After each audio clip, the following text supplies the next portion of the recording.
कृष्ण कन्हैया लाल की जय।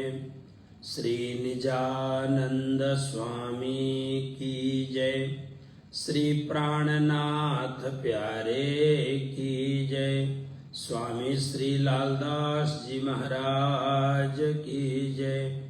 श्री कृष्ण प्रणामी धर्म की जय। श्री परमहंस महाराज की जय। श्री भद्रावती पुरी धाम की जय। सर्व सुंदर साथ की जय।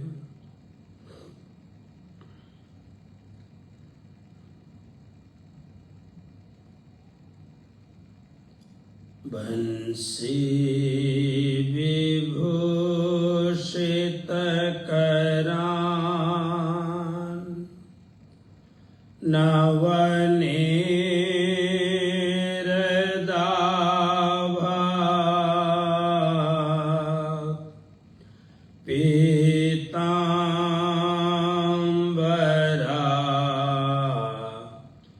दरुण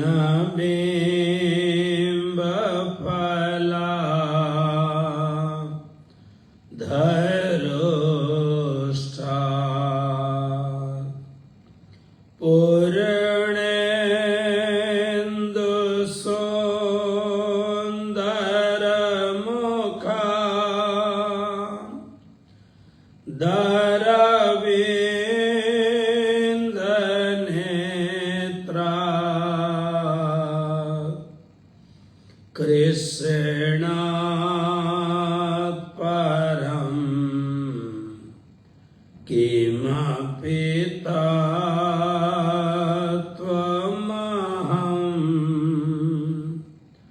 न जाने। बंदो सतगुरु चरण को करूं धनि प्रेम प्रणाम। अशुभ हरन मंगल करन श्रीदेव चंद्र जीना। श्री प्राणनाथ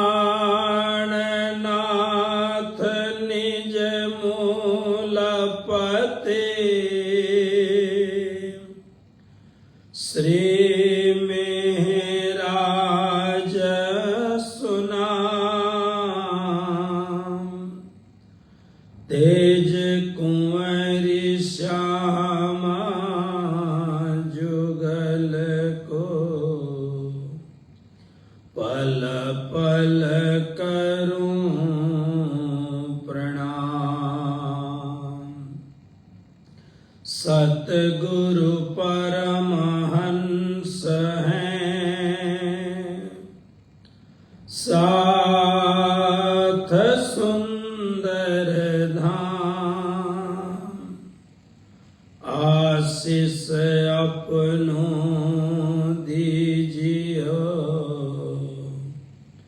होवे पूर्ण काम। आशीष अपनों दीजियो होवे पूर्ण काम। होवे पूर्ण काम। कृष्ण कन्हैया लाल की जय। श्री सद्गुरु महाराज की जय।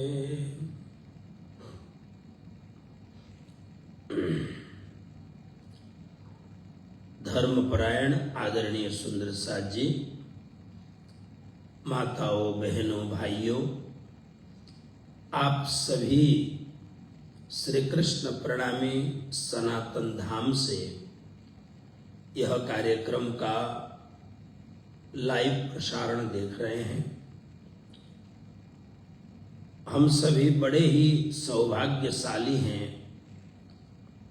कि सद्गुरु महाराज के दिव्य पावन चरित्र का रसास्वादन कर रहे हैं। यह कथा शरीर को किसी भी कोई भी खराब कर्म करने में जाने में से रोक, मन को परम शांति, इंद्रियों को संयम और आत्मा को अपनी मूल सत्ता जो परम आत्मा है, परात्मा है मूल मिलावा में, उसको पहचानने की कला और अपने प्राण प्रियतम प्राण वल्लभ अक्षरातीत धाम धनी से मिलाने वाली कथा है। इसलिए यह कथा परम पावनी कथा है, हृदय को आनंदित करने वाली कथा है, मन को शांत करने वाली कथा है। ये मन बड़ा विचित्र है। मन के विषय में कहा कि दुख और सुख क्या है? अनुकूल वेदनीयम सुखम। मन को जो अच्छा लगे वह सुख है, प्रतिकूल वेदनीयम दुखम। मन को प्रतिकूल लगे वह दुख है। अब एक ही चीज, ऐसा नहीं कि हमेशा आपके लिए सभी कुछ अच्छा ही अच्छा होगा, ऐसा नहीं है।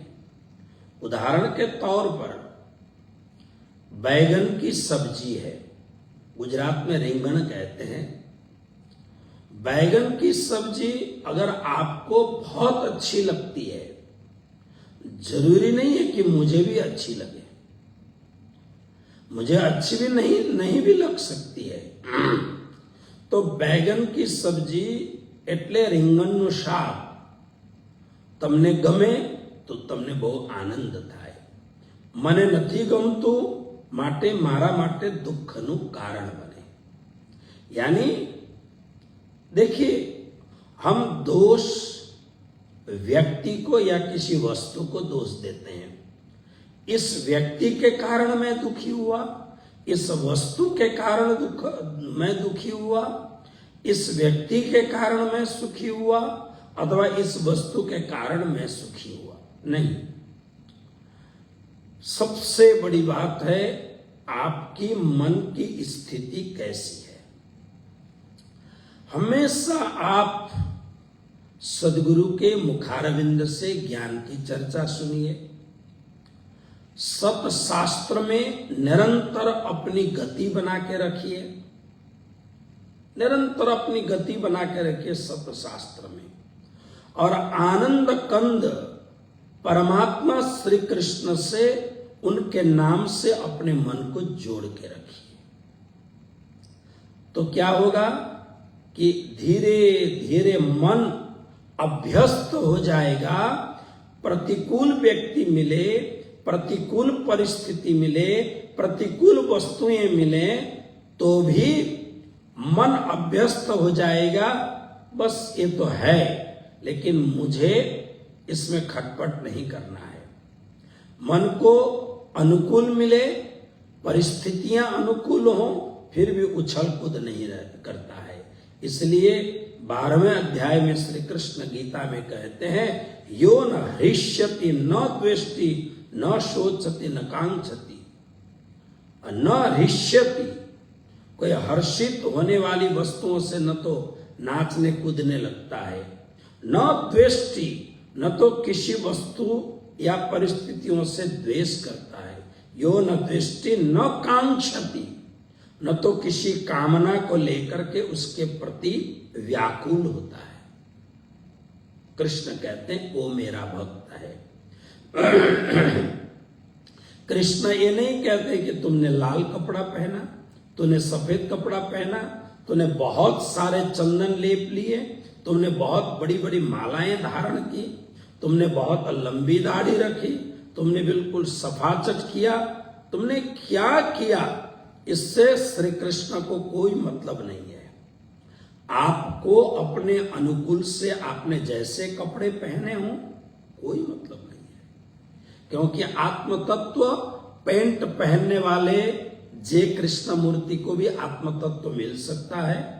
आत्म तत्व सदगृहस्थ परमहंस राम कृष्ण ठाकुर को भी आत्म तत्व की उपलब्धि हो सकती है, और आत्म तत्व राजकाज में फंसे हुए राजा जनक को भी आत्म तत्व हो सकता है।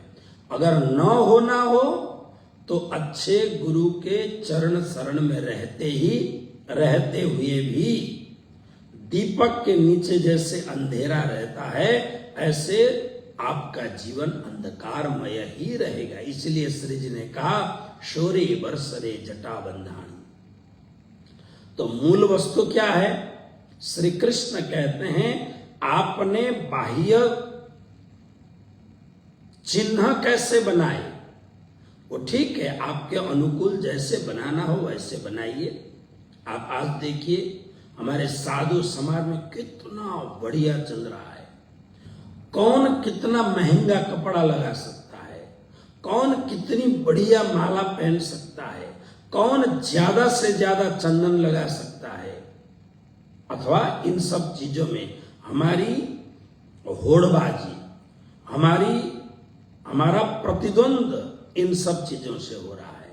न कि हम भजन कितना करें, भक्ति कितना करें, हम आत्मा को निर्मल, उससे ज्यादा मैं आत्मा को निर्मल करूं, अपने मन को शांत करूं, भजन भक्ति सुमिरन एकाग्रता ध्यान योग, ये सबसे मैं बिल्कुल अपने आप को संतुष्ट बनाऊं।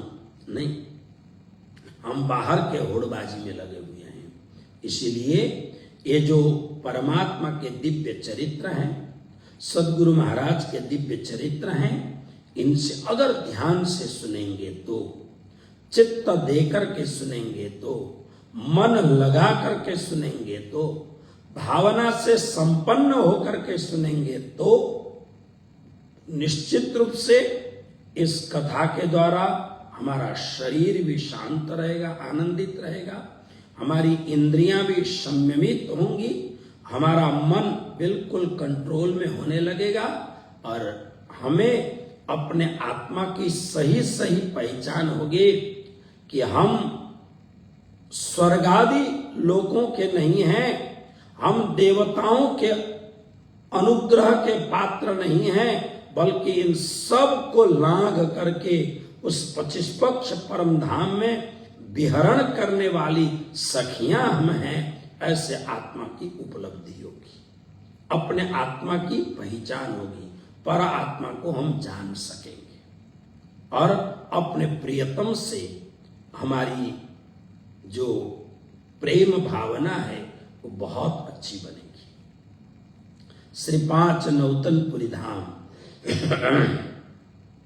जिसके विषय में आपने बार बार सुनी है, श्री पांच नौतनपुरी धाम श्री कृष्ण प्रणामी धर्म के लिए सबसे महान तीर्थ है, सबसे बड़ा तीर्थ है श्री पांच नौतनपुरी धाम। क्योंकि श्री जी स्वयं कहते हैं 14 भवन मा उत्तम। तो ऐसे श्री पांच नौतनपुरी धाम की गादी, जहां पर अनंत श्री विभूषित निजानंद स्वामी साक्षात विराजमान थे, वह गादी खाली हुई। फिर बालबाई आदि सुंदर साथ के साथ चर्चा करके, देखिए महाराज जो चाहे वो कर सकते थे, लेकिन उन्होंने क्यों ऐसा नहीं किया? उन्होंने इसलिए ऐसा नहीं किया क्योंकि सबको साथ में लेके चलना चाहिए। सब साथ मिल के ये ही काम करें, सब साथ मिल करके ये काम करें। आप कितने भी बड़े व्यक्ति हो, अगर आप मिल करके काम करेंगे, आप, क्योंकि दो बातें होती हैं, ध्यान रखें। श्री पांच पद्मावतीपुरी धाम में, श्री पांच पद्मावतीपुरी धाम का जो ट्रस्ट बोर्ड है, उसके जितने भी सदस्य होते हैं, चाहे वो अध्यक्ष हों, उपाध्यक्ष हों, महासचिव हों, सचिव हों, प्रबंधक हों अथवा सदस्य हों, मूल तो पहले तो सदस्य होते हैं। तो उन सब को न्यासी कहा जाता है। न्यासी, न्यासी का अर्थ मालिक नहीं, न्यासी का अर्थ होता है जो आपको सेवा के लिए सौभाग्य प्रदान किया गया है, उसके आप न्यासी माने संरक्षक हैं। समाज की संपत्ति हो, सदगुरु की संपत्ति हो, उसके आप न्यासी हैं, यानी उसके आप संरक्षक हैं। आपको संरक्षण करने के लिए दिया गया है। जो संरक्षण करने के लिए दिया गया है, अगर आप ये समझे कि इसका मालिक मैं हूं, तो समझना कि कलयुग प्रारंभ हो गया। जैसे राजा परीक्षित के सिर में कलियुग बैठ करके राजा परीक्षित ने सोने का मुकुट पहना और उसमें कलयुग जाके बैठा, और कलयुग सिर में बैठा। इसका महत्व है कि राजा परीक्षित जैसे महाज्ञानी, राजा परीक्षित कैसे थे उनको जानना हो, श्रीमद् भागवत के प्रथम स्कंद के लगभग मुझे लगता है अंतिम का अध्याय या उससे पहले वाले अध्याय में देखना। राजा परीक्षित की महिमा ज्योतिषियों ने, दैवज्ञों ने जो गाई है, अद्भुत, इतना पराक्रम। न तो युधिष्ठिर थे, न तो अर्जुन थे, अलग अलग प्रकार के गुणों का वर्णन किया है वहां पर।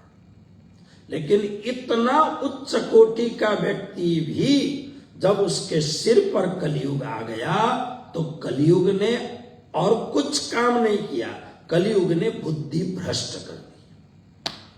जब आपकी बुद्धि भ्रष्ट हो जाए तो आप अपने को मालिक समझने लगते हैं, न्यासी नहीं समझने लगते हैं।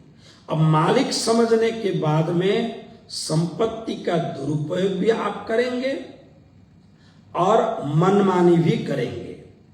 तो आने वाले समय में जब लेखा जोखा होगा, तो इतिहास के पन्नों में काले अक्षरों में भी नाम, काले अक्षरों में नहीं, और मतलब आपके कार्य पद्धति को एक कलंक के द्वारा लिखा जाएगा कि भाई इस आदमी ने सामने, जैसे अभी देखिए ना, अकबर की बातें, औरंगजेब की बातें, और भी बड़े बड़े कौन था जिसने लाखों लोगों को मारा, कल बताऊंगा, वो क्या खान था उसका नाम।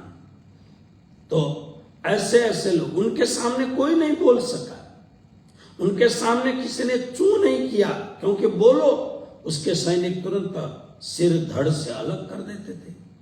लेकिन जब वो चले गए, जाने वो लोग चले गए, उनका दुर्मदांध शासन चला गया, फिर इतिहासकारों ने इतिहास लिखना प्रारंभ किया। और जब इतिहास लिखे तो इतिहास का एक पन्ना धवल यानी उज्जवल इतिहास है। आज आप देखिए ना कि ध्रुव का इतिहास, प्रहलाद जी का इतिहास, महाराणा प्रताप का इतिहास, ऐसे जो अच्छे अच्छे इतिहास में उनके नाम धवल इतिहास है, उज्जवल इतिहास है। और जब ऐसे दुर्मदांध लोग फिर उनके इतिहास को, जो इतिहास में उज्जवल नहीं होता है, उनका इतिहास एक अंधकार पूर्ण, अवसाद पूर्ण इतिहास होता है। इसलिए हमेशा अपने आप को न्यासी माने, अपने आप को मालिक न माने, और कोशिश करें कि सबको साथ में लेकर के चले। जब आपकी बात सब मान रहे हैं तो मनमानी करने की क्या जरूरत है। जब आपके अच्छे सुझाव को सभी समग्र रूप से भाव दे रहे हैं तो फिर मनमानी करने की क्या जरूरत है।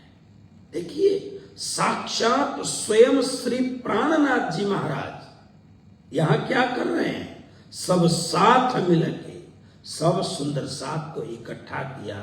फिर सबको उन्होंने कहा कि यह जो गादी है, क्यों, ये सामान्य गादी नहीं है, श्री 5 नौतनपुरी धाम की गादी, जहां पर अनंत श्री विभूषित हमारे धाम धनी स्वरूप सदगुरु निजानंद स्वामी जिस गादी पर विराजमान हैं, इस गादी पर मसनंद श्री देवचंद्र जी की सो तो बड़ी बुजरक का, बुजरक माने श्रेष्ठ, बड़ी बुजरक माने सर्वश्रेष्ठ है।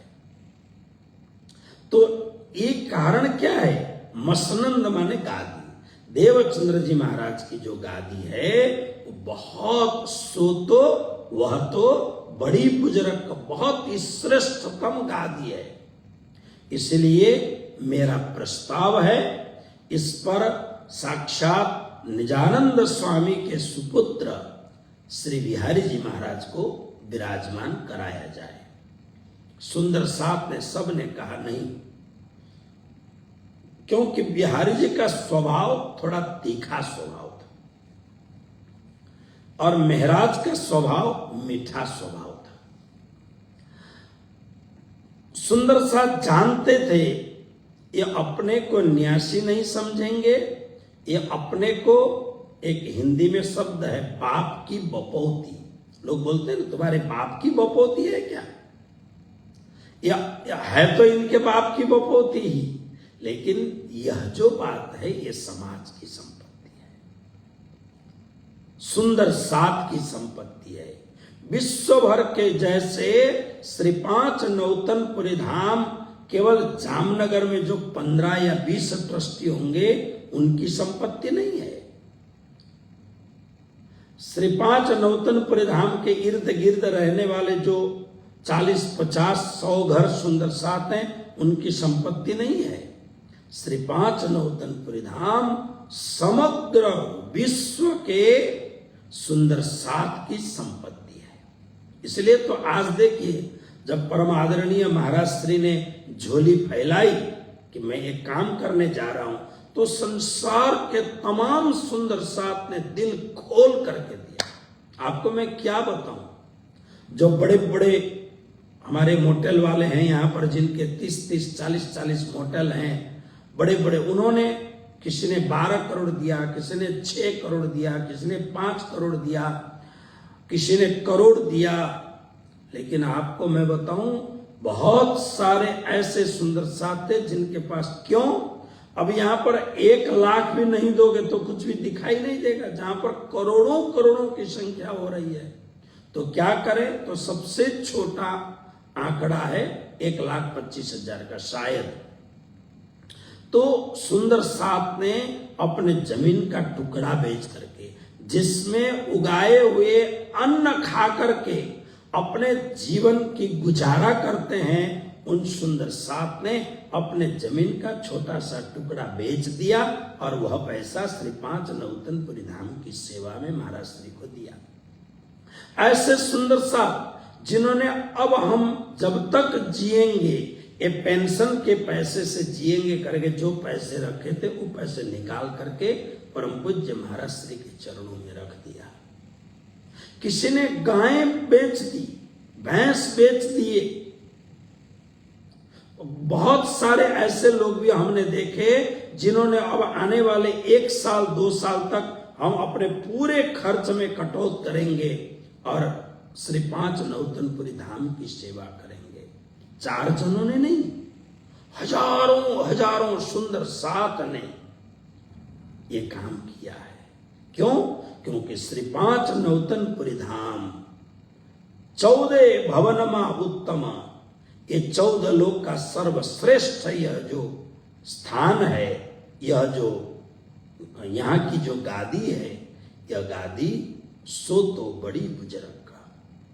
तो इसलिए श्री महाराज ने बिहारी जी को प्रस्ताव दिया, सुंदर सात नहीं माने, क्योंकि बिहारी जी के स्वभाव से वाकिफ थे। लेकिन जब मेहरा अभी भादो में सदगुरु महाराज धाम चले और 1712 के आश्विन महीने में, यानी भादो आसोज, 1 महीने के बाद में श्री बिहारी जी महाराज को गादी पर रखने का प्रस्ताव ले आए। तो एक तो संवेदना भी होती है ना, तो संवेदना, और दूसरी बात श्री जी का स्वभाव इतना मधुर, उन्होंने प्रस्ताव रखा, सुंदर साथ ने क्रॉस बातें की, सुंदर साथ को प्रेम से समझाया क्योंकि प्राणनाथ जी का तो ध्यान ये था, पसरसी 14 भवन, सब जगह घूम घूम करके सदगुरु महाराज के इस दिव्य ज्ञान को वो फैलाना चाहते थे, इसीलिए उनको यहां बैठे नहीं रहना था। तो इसके लिए सबसे अच्छा चौकीदार सबसे बढ़िया इस समय बिहारी जी को लगा, इसलिए बिहारी जी को बैठाने का प्रस्ताव रखा और सब जगह से एक संवेदना भी थी। फिर श्री जी ने सोचा भी होगा, जब गादी इतनी बड़ी मिलती है उसके बाद में फिर मानव का मन बदल जाता है। वो पहले हल्की फुल्की बातें करता हो, तो अब गादी में बैठने के बाद में आप देखिए, मैंने हमारे प्रधानमंत्री जी को, जब वो सीएम थे तब गुजरात में मैं भी वहीं था, तो मिलना भी हुआ 1-2 बार जब वो सीएम थे, तब उनकी भाषा अलग थी। उससे पहले जब वो कार्यकर्ता थे संगठन के, तब उनकी भाषा अलग थी। अब जब प्रधानमंत्री बने हैं, अब भाषा उनकी बिल्कुल अलग है। पूरी दुनिया में इतनी ज्यादा खटपट चल रही है और इस समय उनको बोलना है, लेकिन बिल्कुल बोलते नहीं है, शांत रहते हैं। सब बोल रहे हैं प्रधानमंत्री बोले, लेकिन एक गंभीर समंदर की भांति वो कुछ नहीं, बिना बोले बड़े बड़े देशों को हिला दिया इस बात में। गादी मिलने के बाद में मुझे क्या वस्तु मिली है, इसकी महिमा क्या है और इसमें मेरा उत्तरदायित्व क्या होगा, अगर ये व्यक्ति समझ जाए तो फिर कोई प्रॉब्लम ही नहीं है। तो सोचा श्री जी ने, इसलिए बिहारी जी को बैठाया और बैठाने के बाद में श्री जी ने देखिए क्या काम किया, गादी पर विराजमान कराया। कराने के बाद में उनको लाल टोपी पहनाई, लाल सफेद, क्योंकि ये लाल तो अभी कभी लाल भी होता था, सफेद भी होता था। उधर जामनगर में एक हमारे दूसरे महाराज हैं आनंद बाबा आश्रम के, वो पीली वाली टोपी पहनते हैं, और हमारे एक संत हैं आसाम के, वो तो अलग अलग डिजाइन के टोपी पहनते हैं। तो ऐसा नहीं यही पहनना, ये तो अब ये लगा, इसलिए मैंने अब धीरे धीरे लाल टोपी पहनना कम कर दिया, क्योंकि ये टोपी वाला झंझट बहुत ज्यादा झंझट हो गया। ये टोपी, ये समाज को, कभी मैं आपको पूरा एक एपिसोड टोपी के विषय में बात करूंगा।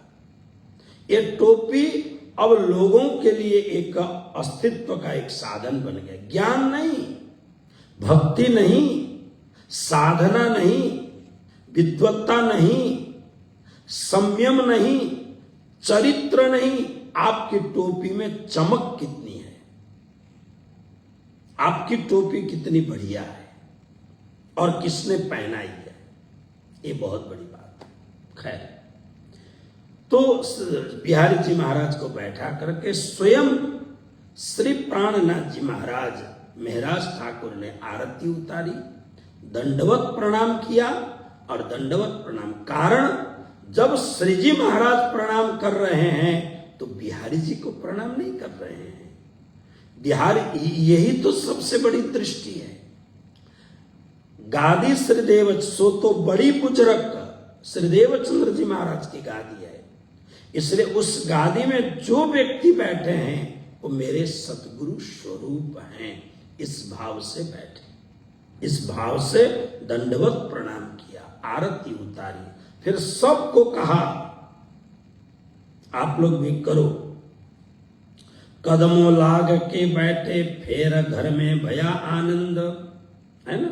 तो इस प्रकार से अब क्या होता है, अब आगे की चर्चा सुनिए। संवत 1712 उत्तरे आसो महीने में सब सात को खबर पहुंचे श्री महराज से। ये वही ऊपर वाली बात ही यहां पर दोहरा रहे हैं।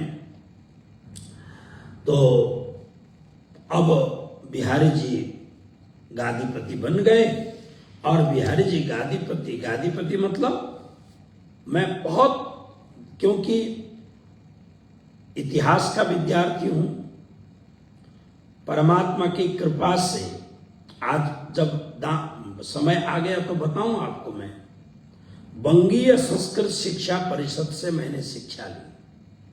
उसके बाद में पंजाब यूनिवर्सिटी से मैंने शिक्षा ली। फिर उसके बाद में संपूर्णानंद संस्कृत विश्वविद्यालय से शिक्षा ली और उसके बाद में आगरा यूनिवर्सिटी, आगरा से भी मैंने एक शिक्षा ली और उसके बाद में सौराष्ट्र यूनिवर्सिटी से विद्या पारिधि करते करते भद्रावतीपुर धाम की सेवा आई। और मैंने समय नहीं मिला ये नहीं कहता हूं, मैं समय का मैनेजमेंट नहीं कर सका, इसलिए पीएचडी मेरी धरी की धरी रह गई। लेकिन मेरा अगर जीवन देखेंगे ना तो मेरा जीवन एक थीसिस से कम नहीं है। मेरा जीवन ही एक पीएचडी जैसा जीवन है। इसलिए जो बात मैं शब्द का साधक हूं, मैं विद्यार्थी हूं, जो बोल रहा हूं वो हवा में उड़ती बात नहीं बोल रहा हूं। एक तो मुझे गुरुजी श्री मंगलदास जी महाराज ने पहली बार मुझे कथा करने के लिए, जब भागवत कथा करने के लिए उनकी आज्ञा से गया, दादा और दादी और पूरे गांव को भागवत की कथा सुनाई। मेरी उम्र कोई 17-18 साल की होगी और पहली बार बीतक की कथा की तब भी यही मेरी उम्र हो सकती है। तो इसका मतलब मुझे कार्य करते करते 40 वर्ष से ऊपर हो गया। और मैं बहुत विनम्रता से आपको कहूं, आज भी मैं बीतक की कथा करता हूं, मुझे याद है, बहुत सारी चौपाइयां याद हैं, लेकिन फिर भी कम से कम 2 घंटा पढ़ करके आता हूं। क्योंकि आप जैसे प्रबुद्ध सुंदर साथ को मैं गप्पा मार के सुनाऊं या कुछ नाच नचैया काम करूं, ये पसंद नहीं। मैं सुनाऊं तो ठीक ठीक सुनाऊं आपको। और फिर मैं आज के जो विद्वान हैं और पहले के जो विद्वान हैं उनको भी मैं आज सुनता हूं, उन्होंने इस विषय में क्या बोला है। तो मैं आपको बता दूं, सदगुरु श्री निजानंद स्वामी श्रीदेव चंद्र जी महाराज की जो गादी है, यानी आज परम पूज्य परम आदरणीय अनंत श्री विभूषित जगत गुरु श्री कृष्ण प्रणामी धर्माचार्य श्री 108 श्री कृष्णमणि जी महाराज जिस गादी पर विराजमान हैं, उस गादी के निजानंद स्वामी के बाद में दूसरे गादीपति हैं श्री बिहारी जी महाराज। अब बिहारी जी महाराज की बहुत सारी कमियों के राज्य ने उनको ऐसे ही एक पात्र बना के भेजा। हुक्म तो उनके हाथ में है, उनके हाथ में हुक्म है। तो इसे देखिए, मैंने क्या बताया, जब बिहारी जी थे तब किसी को बोलने की हिम्मत नहीं थी, किसी को बोलने की हिम्मत नहीं थी। बिहारी जी गए तब बीतकें लिखी गई, बीतक लिखी गई, इसलिए बिहारी जी को पूरा विलेन बनाया गया। कृष्ण कन्हैया लाल की जय। ये सब राज्य की इच्छा से हो रही है। अगर श्री महाराज को विश्वव्यापी महाप्रभु बनाने का सबसे बड़ा श्रेय अगर कोई किसी को है तो ये बिहारी जी महाराज को है ना। आप मूल्यांकन करिए। लेकिन आज के डेट में बिहारी जी पूरी तरह से खलनायक बने हुए हैं, ऐसा नहीं है। तो इसलिए इस गादी पर बिहारी जी बैठे और बैठने के बाद में तुरंत उन्होंने एक अब धीरे धीरे उन्होंने एक नियम बनाना शुरू किया। अब यहां पर किसको क्या करना चाहिए, कैसा करना चाहिए। तो काफी सुंदर साथ थे, सब सुंदर साथ को नियम लगाया कि आप दोनों समय कथा श्रवण करने के लिए आओगे और दोनों समय श्री बिहारी जी कथा करते हैं। आपको आना ही पड़ेगा। आप आइए, सुनिए, ठीक है। और खूब चर्चा करते हैं। और चर्चा क्या करते हैं? सदगुरु महाराज जो चर्चा करते थे वही चर्चा, जो कुछ भी उन्होंने सुना और पढ़ा, बहुत उसी चर्चा को आगे बढ़ा, वही चीज प्राय वही बातें वो कहते रहते हैं और सब लोग सुनते हैं। तो उस बात को फिर श्री जी महाराज अलग बैठ करके चर्चा की चर्चा करे, एक चर्चा की चर्चा करे, एकांत एक ठौर, धाम धनी साथ बिना ना दिखावे। और खूब प्रेम से चर्चा की चर्चा करते हैं और करने के बाद में सबको कहते हैं कि आप लोग बहुत बढ़िया ढंग से रहो, सेवा करो। इस प्रकार से सबको श्री जी महाराज संबोधन करते हैं और सबको समझाते हैं कि आपको क्या करना चाहिए। तो इस प्रकार से चर्चा करते करते सब, किसी सुंदर साथ ने बिहारी जी को कहा, बिहारी जी आप गादी पर, कोई होता है ना, जैसे सदगुरु महाराज के साथ बालबाई बोलती थी, तो कोई ऐसा था जो आपके साथ बेधड़क बोल सकता है। तो उसने बताया आपको गादी मिलने वाली नहीं थी, गादी तो महराज को दिया गया था। लेकिन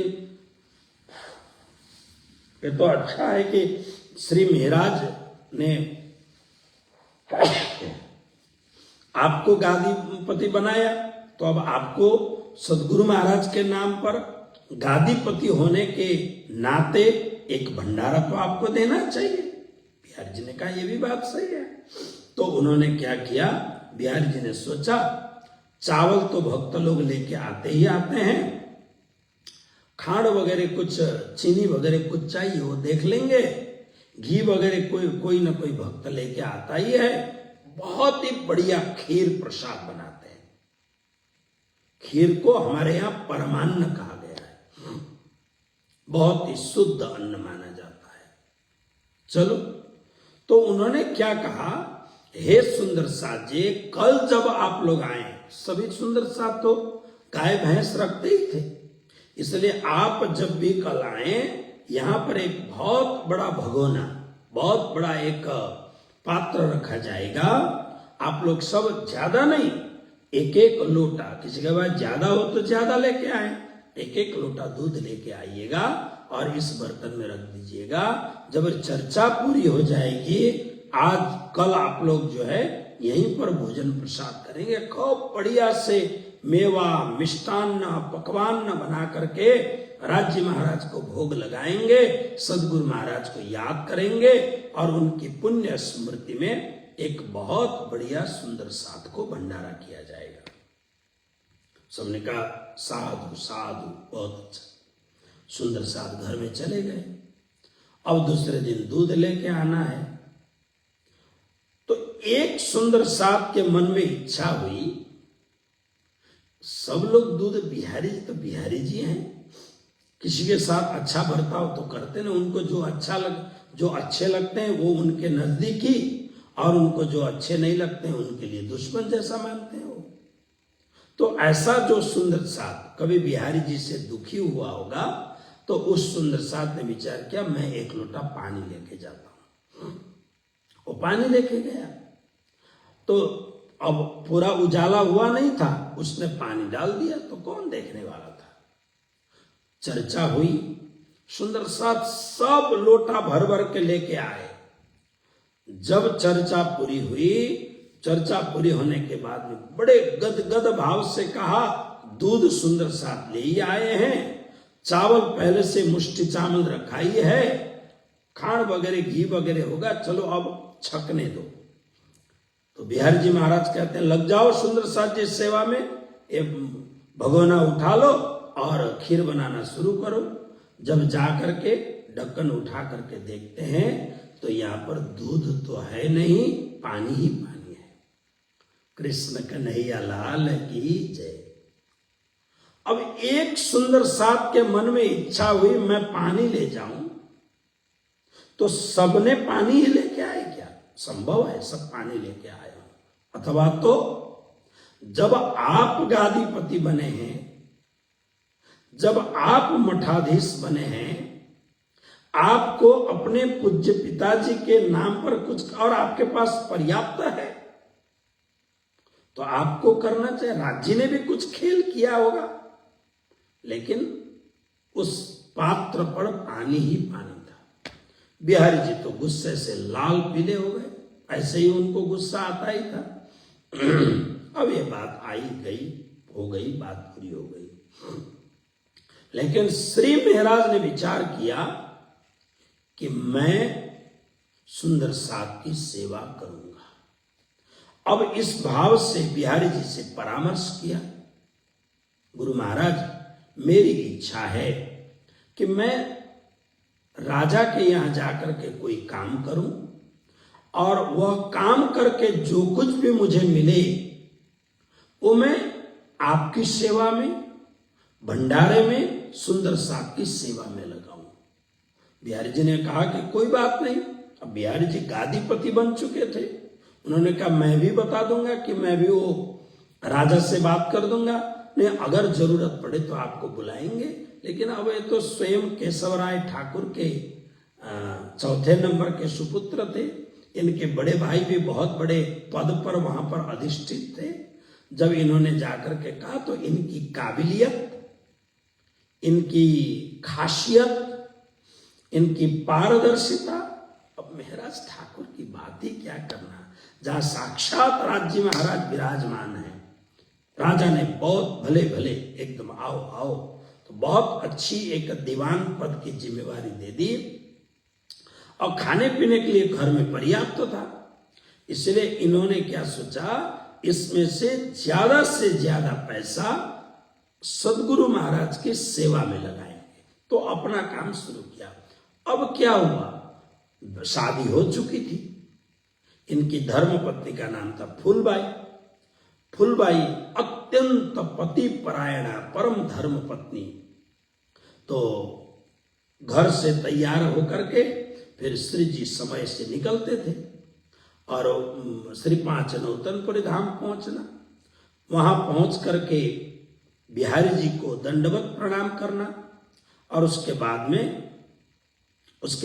फिर बिहारी जी की चर्चा सुनना, बिहारी जी की चर्चा को चर्चा करना, चर्चा की अर्चा करना और सब सुंदर साथ को सबको पूछ करके उसके बाद में फिर समय रहा तो घर में जाएंगे, नहीं तो सीधा अपने कामकाज में चले जाएंगे। श्री जी महाराज का नित्य नियम है, आए गादी पर बिहारी जी बैठे हैं और प्राय बिहारी जी को देखो तो मुंह चढ़ाया हुआ, एकदम हमेशा प्रसन्न वदन नहीं रहते थे। इसलिए आके पूछते थे, गुरु महाराज ठीक है? श्री जी का महत्व आप देखिए, क्यों? क्योंकि हमारे यहां नियम है, गादीपति जो बन के बैठे हैं, चाहे वो कोई भी गादीपति हो, आपने एक बार उनको गादीपति बनाया, अब वो कितना काबिल है वो उसके ऊपर निर्भर है। प्रारब्ध से, पुरुषार्थ से गादी मिल गई, अब उस गादी की महिमा बढ़ाना, गादी के महत्व को समाज के सामने आगे बढ़ाना, ये उसकी बात है।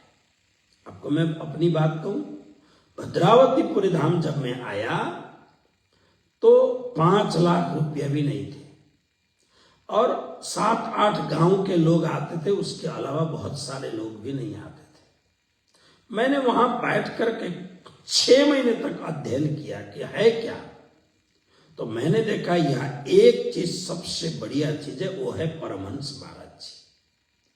ये अलौकिक संत है, लेकिन परमहंस महाराज श्री का परमहंसपन का भद्रावतीपुर धाम के लिए कितना उपयोग हो सकता है, उनके उस समय के शिष्यों ने बिल्कुल पहचाना नहीं। राज्य की तरह मान के पूजा जरूर करते थे, लेकिन मेरे गुरुदेव का नाम विश्व भर में फैले, ऐसे कोई भी कार्य मेरे आने से पहले उन्होंने नहीं किया। तो बहुत लोग जानते नहीं थे, जिनको जरूरत थी वो आते थे। फिर हमने एक ही काम किया, 1950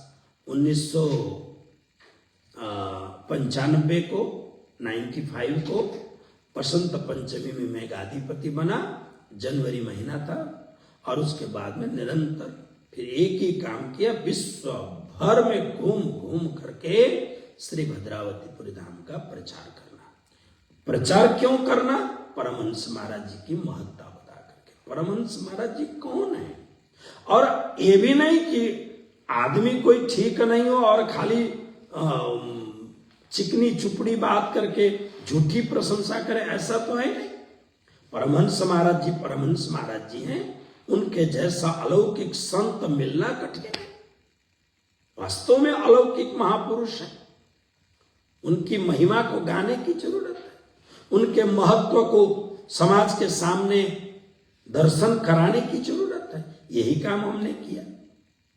इसलिए आज 31 वर्ष होने के बावजूद मैं इतना अपने आप में प्रसन्न हूं, मैं इतने अपने आप में संतुष्ट हूं भद्रावतीपुर धाम को लेकर के कि मुझे जो जिम्मेवारी सौंपी गई, मैंने बखूबी उस जिम्मेवारी को आगे बढ़ाने का काम किया। अगर मुझे बहुत ज्यादा सहयोग मिलता तो आज जो है इसका 10 गुना काम होता।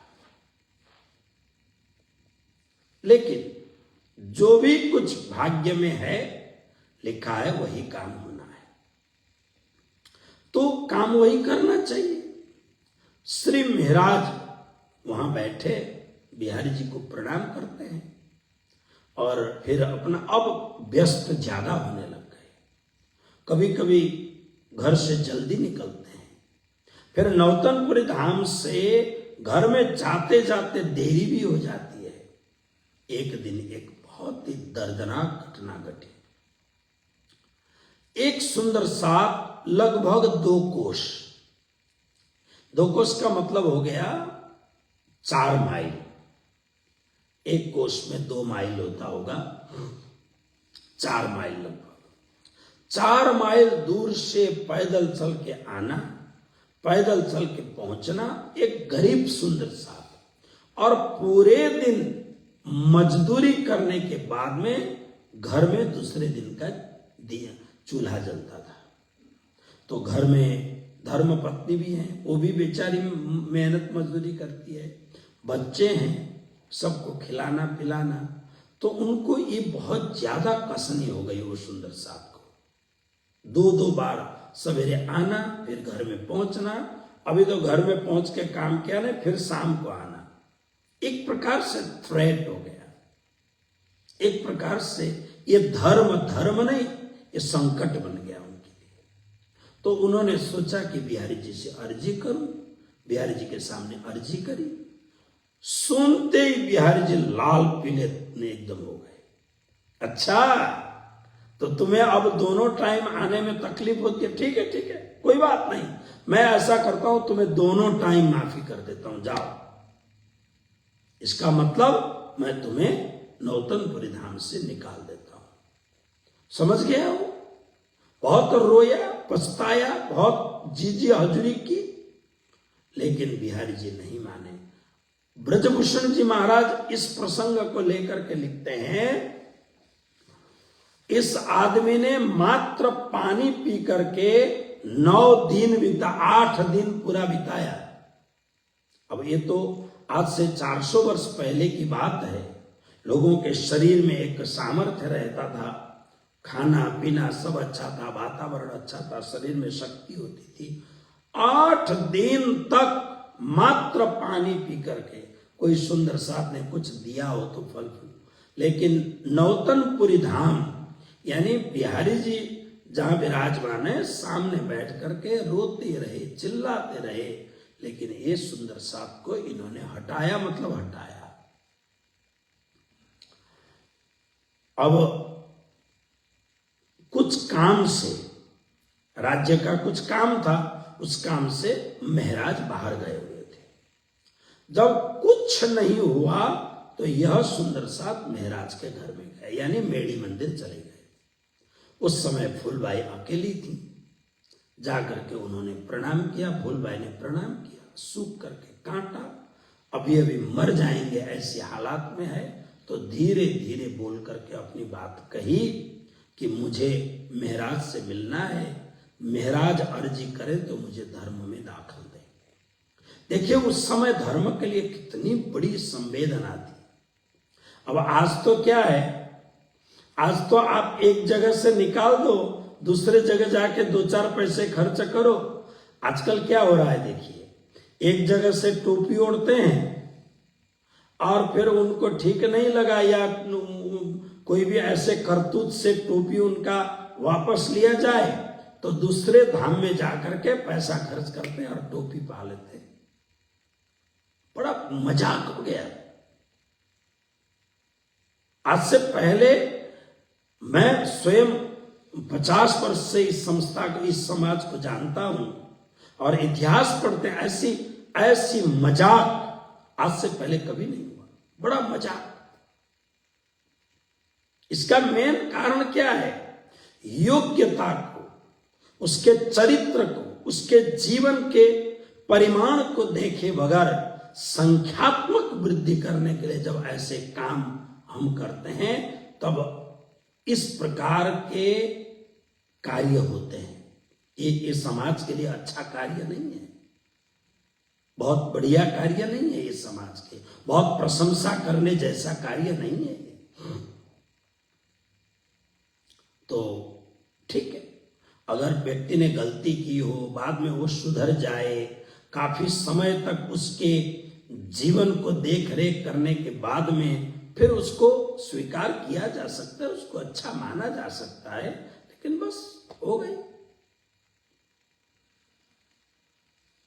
तो श्री जी महाराज देखिए उस समय धर्म के प्रति कितनी निष्ठा थी। तो अगर नहीं तो सुंदर साथ कह देता, ले तुम्हारी कंठी, उठा के फेंक देता, वैष्णव के यहां चला जाता, सन्यासियों के यहां चला जाता, क्या फर्क पड़ता।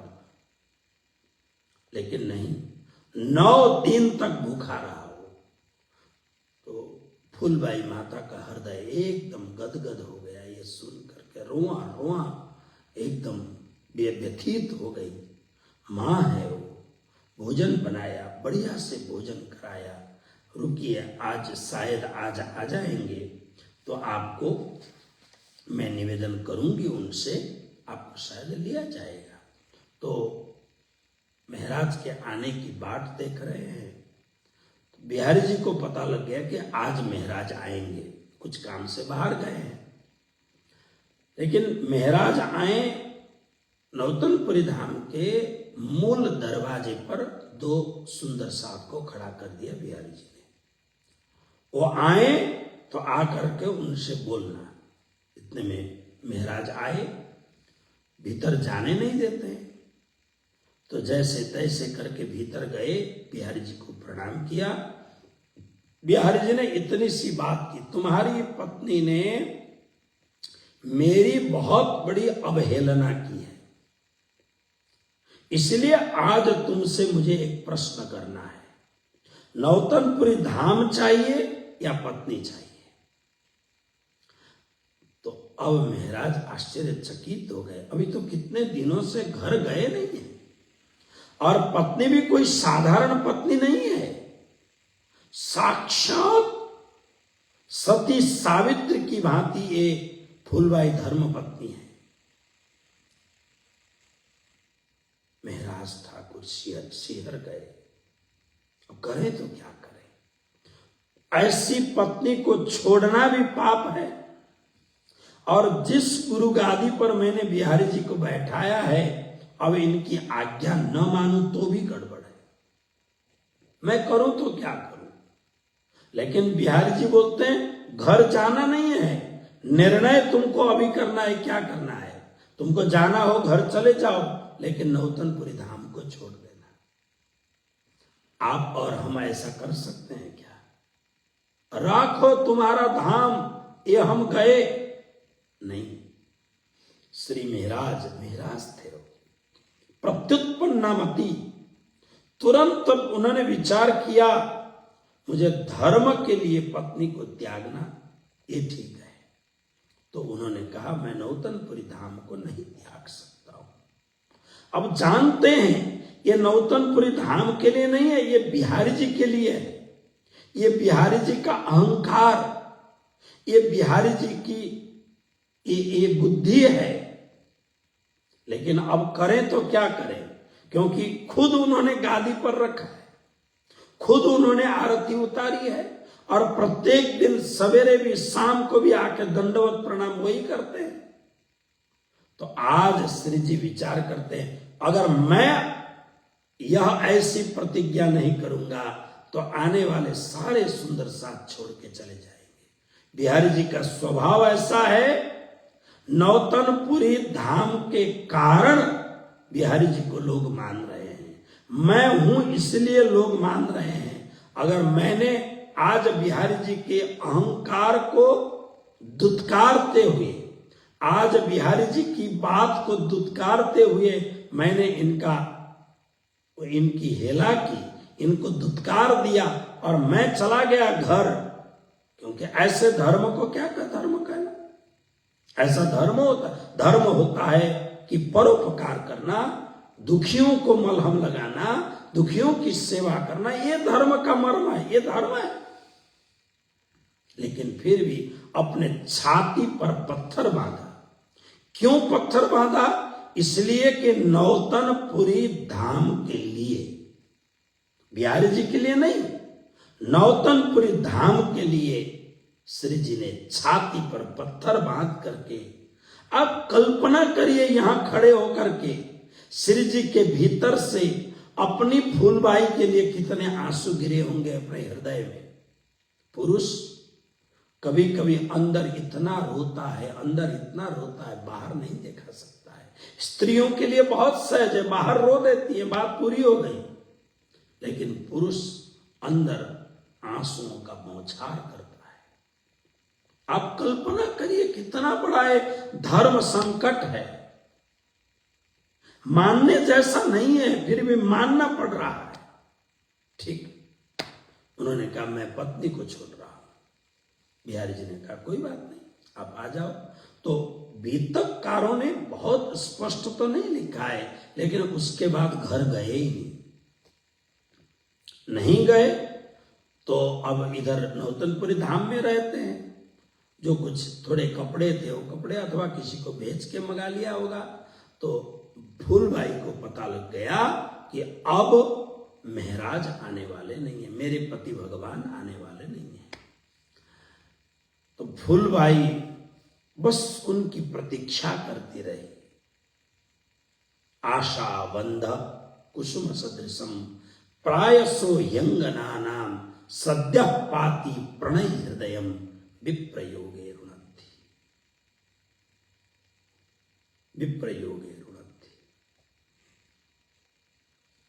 तो इस प्रकार से विचार, इस प्रकार से भाव, इस प्रकार से करके अब वहां रहते रहते रहते इतने दिन बीत गए, 6 महीना पूरा हो गया।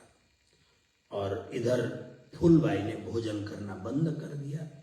पतिदेव के दर्शन न हो, उनके चरण को मैं न पखारूं, उनको भोजन न कराऊं, तो मैं कैसे भोजन कर सकती हूं। उन्होंने भोजन छोड़ दिया। भोजन छोड़ने के बाद में लगभग 6 महीने तक फूलबाई जीवित रही। अब उनको, क्योंकि 6 महीने तक ये तो दीवान का घर था, नौकर चाकर जरूर होंगे, लेकिन 6 महीने के बाद अब शरीर ने जवाब दे दिया। और फूलबाई ने 6 महीने तक क्या किया? मात्र श्री महराज ठाकुर की भक्ति की उन्होंने। और भक्ति में क्या? हे पतिदेव, मंत्र तो उनको मिला हुआ था, राज्य का मंत्र का जाप करती थी, लेकिन हे पतिदेव, मुझे आपके साथ रह करके निजानंद स्वामी की सेवा में संलग्न रहूं। आप श्री जी निजानंद स्वामी का प्रचार प्रसार करेंगे और मैं आपकी सेवा करूंगी। लेकिन मेरा दुर्भाग्य कि इस शरीर के द्वारा मैं सेवा नहीं कर सकी। 6 महीने में उनको पता लग गया अब मेरी मृत्यु सन्निकट है, अब ये शरीर आगे का दुख नहीं झेल सकता है। तो बहुत ही सुंदर एक पत्र लिखा और वह पत्र श्री जी को भेज दिया। इधर पत्र पहुंचा, इधर फूलबाई का धाम गमन हो गया। धाम गमन होने के बाद में ले जाकर के उनको शमशान गृह में जलाया गया। और यह पत्र पहुंचने के बाद में जब पत्र पढ़ा उन्होंने, ये पत्र कितना कठिन पत्र होगा, आंसुओं से लिखा हुआ प्रश्न, ये पत्र, हे मेरे प्राणनाथ, मेरी कोई शिकायत नहीं है आपसे, आपने जो किया अपने सदगुरु के लिए किया, नौतनपुरी धाम के लिए किया और प्रणामी धर्म के लिए आपने किया। पत्नी तो पत्नी है, मैं आपकी हमेशा की चेरी हूं, आपकी चरण की दासी हूं और कोई अपेक्षा नहीं, मात्र जीवन की एक ही कामना थी कि जीवन भर आपकी सेवा करूं, लेकिन मुझे यह परम सौभाग्य नहीं मिला। मेरे आपके श्री चरणों में मेरी प्रार्थना है, जब मेरा शरीर जलाया जाएगा तो उस राख पर, ठंडे राख पर अपने श्री चरण पधरा देना, यानी आप आकर के उसको टेक देना। पत्र बिहारी जी को दिया गया, बिहारी जी ने पत्र पढ़ा। अब पत्र पढ़ने के बाद में बिहारी जी की आज्ञा हुई और श्री जी चले गए। लेकिन मैं इस विषय में जब भी सोचता हूं, जब ये पत्र पहुंचा तो मुझे लगता है बिहारी जी को बहुत ज्यादा तकलीफ हुई। उन्हें जरूर एहसास होगा कि मैंने कितनी बड़ी भूल की। लेकिन हिंदी में एक कहावत है, समय चूकी पुनि का पछताना। उनके अहंकार के कारण और कुछ नहीं, मैं श्री 5 नौतनपुरी धाम का गादीपति हूं, मैंने जिस सुंदर साथ को निकाला उसको भोजन देने वाली तुम्हारी पत्नी कौन होती है? जबकि वाणी में आप सुंदर साथ के लिए पढ़िए क्या श्री जी लिखते हैं, आप लोग आपस में प्रेम करो तो मुझे बेहद खुशी होगी। ज्यों ज्यों साथ में होता है प्रीत, त्यों त्यों मोही को होता है सुख, साथ के चरण धोए पीजिए, ऐसे श्री जी लिखते हैं।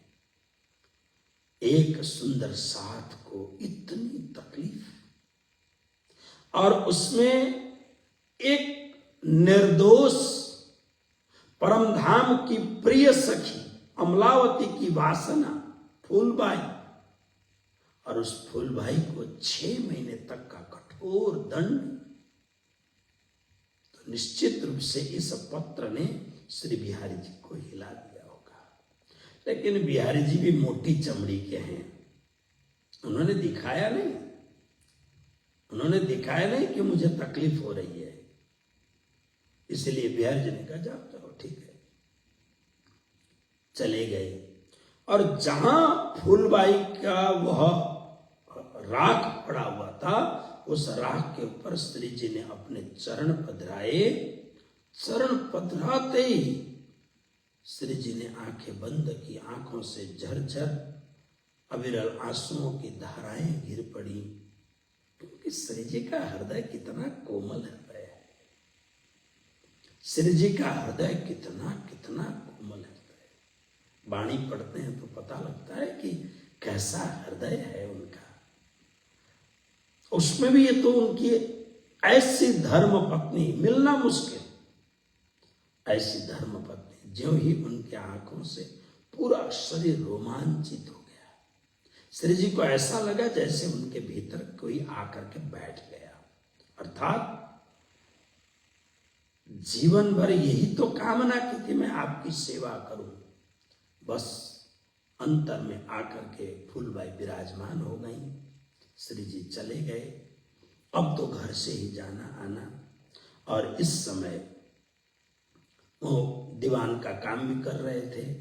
दीवान का काम करते करते उन्होंने सबके लिए, बिहारी जी के लिए इतने सुंदर उन्होंने वस्त्र बनाए, सोने की जरी वाले वस्त्र, चांदी के जरी वाले वस्त्र उनको भी बनाया। उनका एक भांजा था नागजी, उनको, उनके लिए भी, सुंदर साथ के लिए भी खूब सेवा। और उसके साथ साथ में जो भी सुंदर साथ की सेवा के लिए, सदगुरु महाराज के भंडारे के लिए चावल है, घी है, खांड है, सब कुछ सामग्री एकत्रित किया। सुंदर साथ को कहा कि रखवाली करना, लेकिन राज्य की और कोई इच्छा थी। किसी ने जाकर के राजा को झूठी शिकायतें कर दी। दीवान आया, देखा, दीवान ने, क्योंकि कई बार क्या होता है, बड़े लोगों के कान ही होते हैं, आंखें नहीं होती हैं, आंखें बिल्कुल नहीं होती हैं। बड़े लोगों को अपनी आंख को तेजस्वी बनाना हो तो विनम्र होना पड़ेगा। छोटे छोटे लोगों से अच्छा संपर्क बनाना होगा और अंदर जाके देखना होगा कि क्या हो रहा है, नहीं तो कान के बड़े कच्चे होते हैं बड़े लोग। तो राजा ने सुन लिया ऐसे, इसलिए राजा ने तुरंत क्या किया कि तुरंत जाकर के सब में सील मोहर लगा दिया। राजकाज में सामान जमा हो गया और जाकर के जेल में, जिसको नजरबंद कहते हैं, ऐसे जेल में रख दिया, जिसको तारतम वाणी में प्रबोधपुरी कहा है, हबसा भी कहा है। हम रास किताब में बोलते हैं हबसा मध्य उतरी सो शुरू हुई चाल, हवे पहला मोजलने को बात वहां से शुरू होती है ना।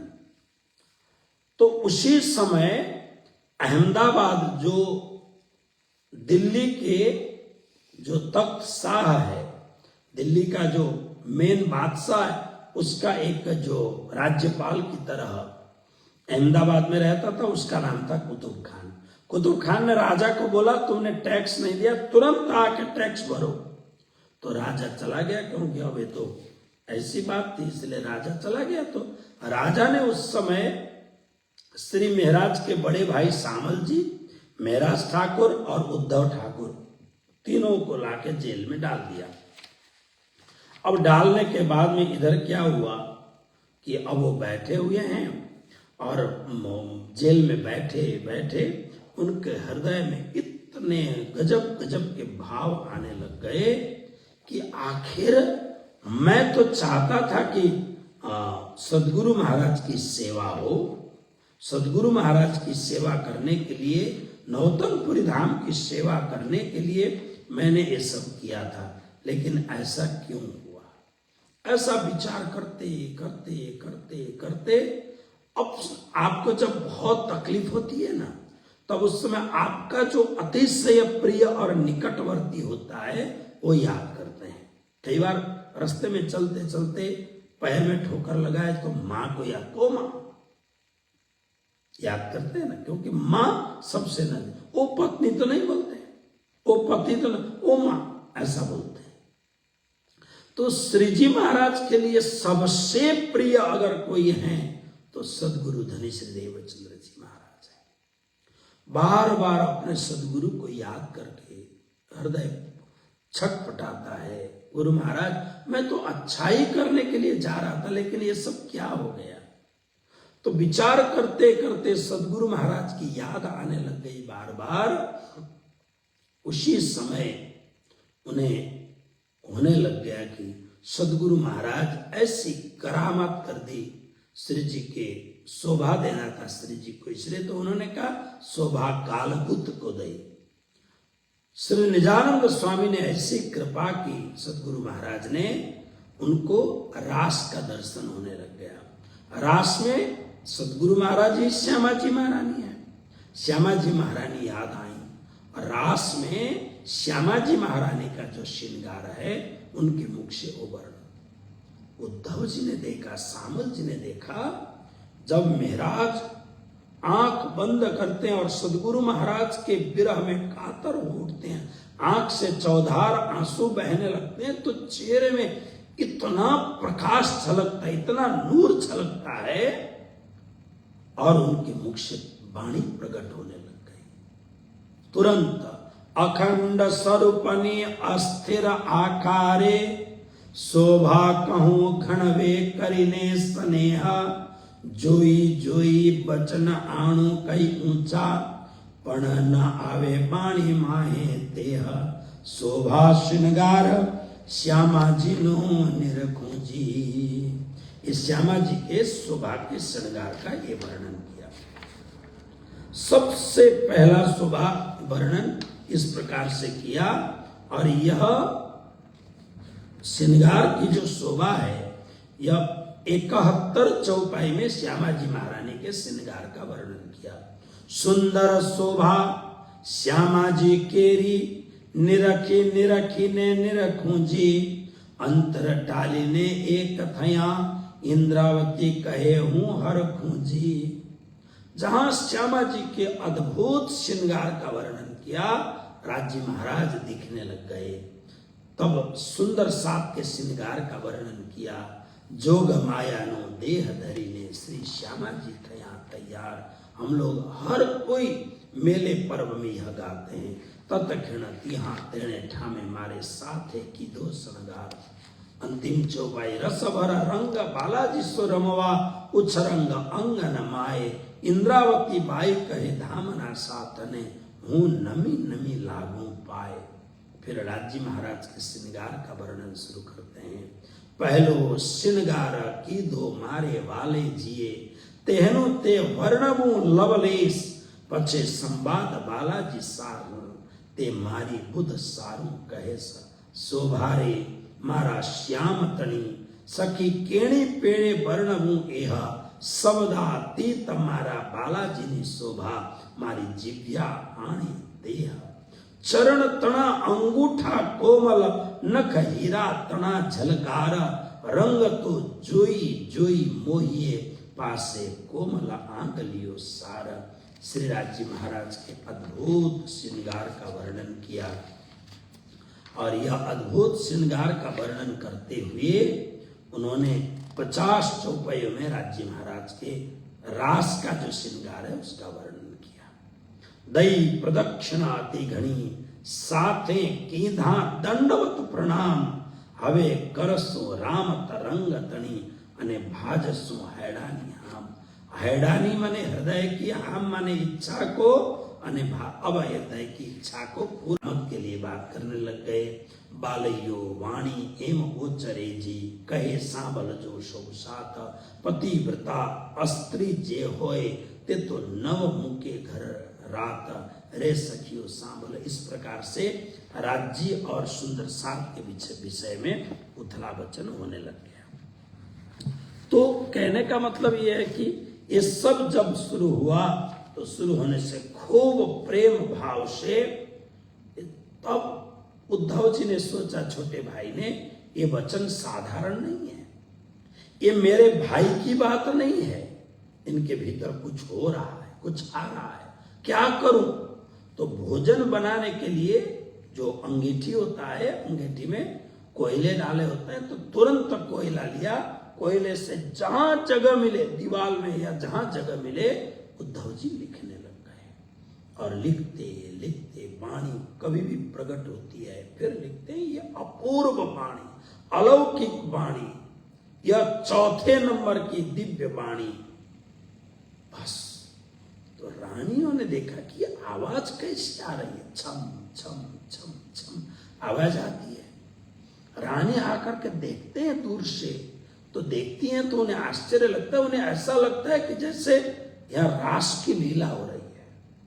और सपने भी इस तरह, जब से श्री जी आकर के वहां विराजे हुए हैं, उनको सपने भी अलौकिक अलौकिक सपने दिखते हैं, और बिल्कुल मिस्री अभी पड़ा हुआ है ऐसा लगता है। सखियों को कहा देखो तो जरा कान। फिर आकर के उन्हें लगा कि ये बहुत हमारे राजा के द्वारा बहुत गलत काम हुआ है, ये कोई बहुत बड़े महात्मा है। तो उन्होंने आकर प्रार्थना की, आप लोगों को कोई भी तकलीफ हो तो बोलना। श्री उद्धव जी ने फिर उनको लिखने के लिए सारी सामग्रियां मांगी, और वो लिखने लग गए। जो पहले दीवारों में लिखा गया था वो भी उतारा गया, और फिर बाद में। तो यह बात 1 वर्ष तक चली। जो हे राजा वापस आए, रानियों ने सबसे पहले पानी भी नहीं पूछा, उनको उलाहना दिया। आपने ये अच्छा नहीं किया राजन, इसलिए आपको ऐसा करना नहीं चाहिए था।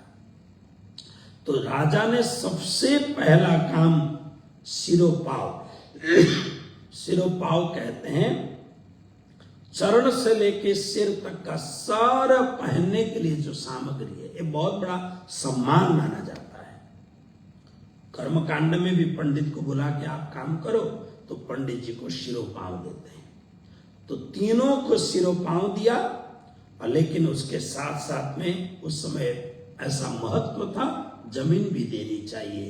तो जूनागढ़ में एक भाग उनको कहा कि महाराज मैं तुम्हें दे देता हूं, 1 साल तक हमने तुम्हें बहुत कष्ट दिया है, जाओ जूनागढ़ जाके, ये पूरा एक बहुत बड़ा साम्राज्य है, वहां पर लोगों को बसाओ और उनके द्वारा जो टैक्स मिलता है उससे तुम उपभोग करो, वो हमें देने की जरूरत नहीं है। इस प्रकार से कहा, वहां से सम्मानित होकर के श्री महाराज अब वहां से छुटकारा प्राप्त करके घर जाते हैं। सामल जी ने जब ये 1 साल तक उन्होंने देखा, उनके भीतर भी धर्म का अंकुर जाग गया, वो भी प्रणामी हो गए, वो भी राज्य महाराज के भक्त हो गए, पहले नहीं थे। ये जेल में जब देखा कि नहीं, ये महाराज हमारा छोटा भाई नहीं है, ये परमात्मा की अलौकिक कोई एक शक्ति है। अब आगे की जो लीला है, श्री बिहारी जी के पास में जाना, वाणी अवतरण की बात करना, फिर बिहारी जी और क्या एक गड़बड़ काम करते हैं, ये कथा, ये प्रसंग, फिर जूनागढ़ का जो भावपूर्ण प्रसंग है वो आपको कल सुनाया जाएगा। आइए आज की चर्चा को यहाँ रखते हुए, भाव और प्रेम से जय जयकार करते हुए आज की चर्चा को यहाँ विश्राम देंगे, और विश्राम दे करके कल पुनः हम लोग आगे बढ़ेंगे कि अब वाणी का अवतरण प्रारंभ हो गया है। वाणी के अवतरण में कौन सी वाणी कहाँ उतरी, कैसे उतरी, और जूनागढ़ में एक महान पंडित के स्वाद में कैसी बातें होती हैं, शास्त्रार्थ होता है, ये चर्चा कल करेंगे। कृष्ण कन्हैया लाल की जय, श्री निजानंद स्वामी की जय, श्री प्राणनाथ प्यारे की जय, स्वामी श्री लालदास जी महाराज की जय, श्री परमहंस महाराज की जय, सर्व सुंदर सात की जय। प्रणाम।